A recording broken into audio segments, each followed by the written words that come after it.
Olá, sou divorciada, tenho 48 anos, 3 filhos, todos maiores de idade. Estou à procura de um grande amor.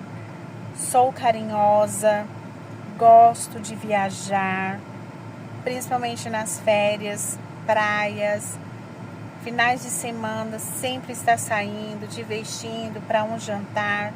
Estou à procura de um grande homem que seja honesto, um homem dedicado, um homem carinhoso e um homem família e que goste de viajar, tá certo? Se você for essa pessoa que se identificou com tudo que eu disse, entre em contato com a agência do Senhor Edson, pegue o meu número de celular, entre em contato comigo e vamos conversar.